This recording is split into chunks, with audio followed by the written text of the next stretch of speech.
We don't borrow to buy an ice cream. We don't borrow to take the bus. We borrow to buy big ticket items. TV set, a car, a house. Okay. Some schools want even more. They don't want you to just talk about borrowers, which is fair, you know. They can say certain countries like China is mostly savers. If you focus on borrowers, does it mean interest rates do not affect consumption in China? Then you have to go on to say, at the same time, for the savers, when interest rates are lower, they don't want to save. Save in the bank, get 0.05%, what for? The up cost of consumption is now low, so they will consume. So this is my recommended write-up. Conservative and rigorous. Okay? Yeah. Okay. Later at the end, I'll also give you another summary of autonomous and induced spending. Okay, because someone asked on Zoom, I think I will account for that. Okay, so these are the factors that affect consumption, and with a special highlight here. Okay, special highlight under page 40 of the consolidated notes. Investment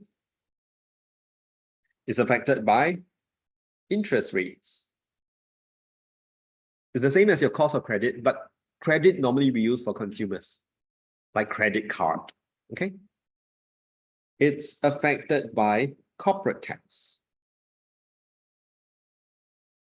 It's also affected by expectations. Okay. Who has heard of MEI? Marginal efficiency of investment. Anyone?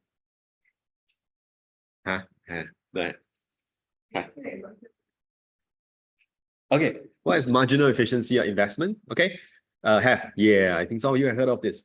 Let me just give you some idea, short explanation.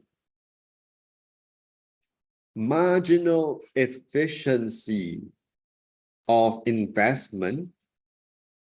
Some people think of efficiency as, wow, is this allocative? Is this productive? It's neither of that. Efficient from a GP, from English perspective, just depends on what is the intended outcome.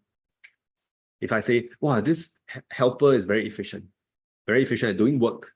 The student is very efficient at churning out homework, maybe. Okay, so it depends on what is your intended outcome. When you invest, what are you trying to achieve? Why do you invest? To make what? More money. Yes, to make profits. Profit is revenue minus cost, but we don't call it revenue when you're investing. We call it expected returns. Revenue is when you buy and sell things. Expected returns minus the cost of investing. What's the cost of investing? Let's say you run a business. You ask me to invest $1 million in it. Okay. If I do not have $1 million, I need to borrow from the bank. What do I have to pay the bank? Interest. Very good. So interest. What if I open my drawer and I find $1 million? Oh, I have $1 million. I do not need to borrow. Do I still incur a cost? Think like an economist who looks at opportunity cost as well. I still incur $1 million worth of I still incur interest.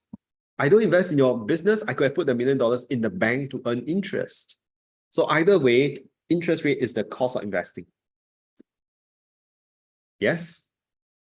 I say again, even if I have $1 million, I could have put the money in the bank to earn how many percent? Okay. That is my foregone earnings, so it's still my cost.